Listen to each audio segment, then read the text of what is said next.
안녕하세요. 웹개발자로 일하고 있는 박세현입니다. 저는 도쿄에서 3년간 근무하다가 현재는 여의도로 이직해서 IT 기업에서 개발 업무를 담당하고 있습니다. 저의 어릴 때를 떠올려 보면 항상 목적이 있는 행동이 올바르다고 생각했었어요. 그래서 게임이나 TV를 보면서 시간을 보내면 아무리 즐거운 시간이었더라도 목표랑 관계없는 일을 했다고 느껴서 항상 후회를 하고 자책을 했었어요. 그 후로 군대를 전역하고 전공에 대한 흥미를 잃어서 진로에 대한 생각에 많이 불안해했었어요. 그러다가 단순히 재미로 코딩을 하면서 제가 적어놓은 코드들이 결과물이 되어서 직접 눈으로 보여지니까 너무 재밌었어요. 그래서 이걸로 내가 직업을 갖는다면 행복할 수 있겠구나 생각했어요. 그래서 바로 관련된 코딩 교육을 듣고 취업을 했습니다. 히라가나랑 카타카나도 할 수 없을 수준으로 일본어를 못했었는데요. 취업을 생각하게 된 계기는 오사카 쪽에 여행을 갔었는데 스케줄상 새벽에 나가게 됐는데 그때 사람들이 정장을 입고 분주하게 이렇게 출근하는 모습이 되게 멋있어 보였어요. 아, 나도 저 사이에 껴서 일하고 싶다 이런 생각을 하게 돼서 제가 또 비전공자니까 다른 전공자들이랑 차별화될 무기가 뭐 있을까 고민하다 보니까 해외에서 일한 경험은 도움이 될 것 같아서 그렇게 일본 취업을 결심하게 됐습니다. 저의 인생책은 김지희 작가님의 아무것도 아닌 줄 알았는데 뭐라도 되고 있었다입니다.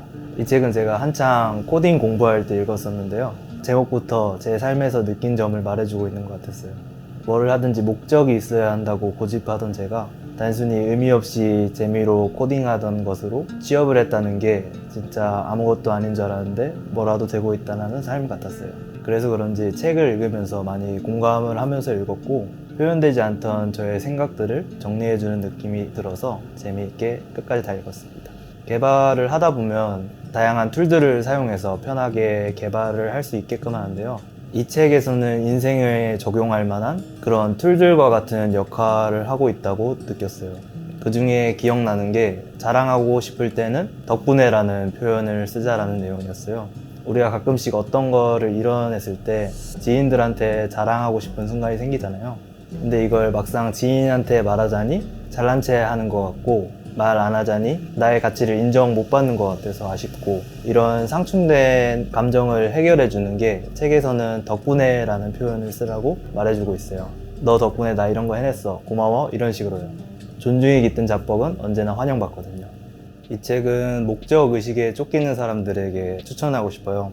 책에서는 어떤 목적을 두고 행동을 하는 것이 효율적일 수는 있겠지만 가볍게 목적 없이 여러 가지를 하는 것이 때론 도움이 된다고 말하고 있거든요.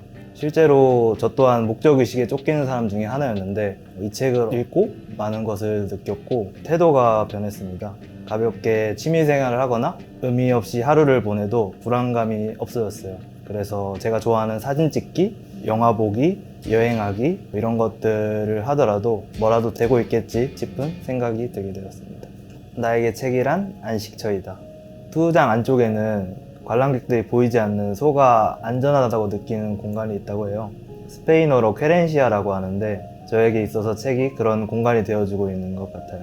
일본에서 생활을 할 때 도쿄에서 거주하는 비용이 부담돼서 도쿄에서 조금 떨어진 사이타마라는 지역에서 살았거든요. 그래서 출근할 때 전철을 타고 1시간 이상 걸렸어요. 부족한 일본어 실력 때문에 회사에서 고통받는 저의 모습이 떠올라서 회사를 가는 전철 안에서의 시간이 너무 힘들었어요. 그런데 그러한 순간들을 음악을 들으면서 책을 읽으면 잠시 스트레스에서 떨어질 수 있었어요. 실제로 이용할 때마다 사람들이 작은 종이책을 보고 있더라고요. 전철에서 읽을 수 있을 만하게 작게 책들이 나와서 그런 것들을 많이 보는 편이었어요. 집 구하는 게 어려웠어요. 처음에 갔을 때 회사에서 집을 알아봐 주겠다고 했는데 저는 제가 직접 알아보고 싶은 거예요. 집을 꾸미는 거에 또 관심이 있고 해서 오랫동안 살 집이라면 직접 알아보고 하자 했는데 선택이 안 좋았다는 걸 가서 알았죠. 막상 갔는데 집을 구하려면은 전에 살고 있던 집 주소가 필요하다고 하더라고요. 그래서 다른 구청 가가지고 집을 신청을 해야 되는데 신청을 하려면 또 핸드폰 등록이 필요하다고 했어요. 그래서 핸드폰을 등록하러 가는데 또 현재 거주하고 있는 집이 필요하다고 하더라고요. 그 세 개가 이렇게 엮여 있어가지고 아 이걸 어떻게 해결할까 하다가 일본에 친척분이 계셔가지고 그분의 일본인 지인분이 계셔서 그분한테 부탁을 해서 핸드폰 번호를 얻고 그런 식으로 집 문제를 해결했던 경험이 있어요.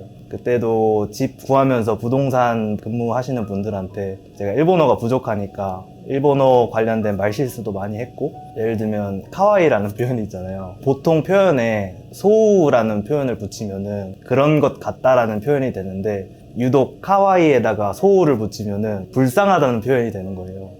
직원분의 딸 사진을 보여주셨는데 제가 귀여운 것 같다 이렇게 표현하고 싶어서 카와이소 했는데 표정이 어떤지 안 좋으신 거예요. 그래서 집 가서 찾아보니까 그게 안 좋은 말이었던 거예요. 아, 이런 말을 하면 안 되겠다 하면서 일본 생활하면서 많이 배우게 됐던 것 같아요. 이런 건 하면 안 되겠다, 이렇게 하면 더 좋았다, 이러면서 직접 경험하는 게 많은 도움이 됐다고 생각해요.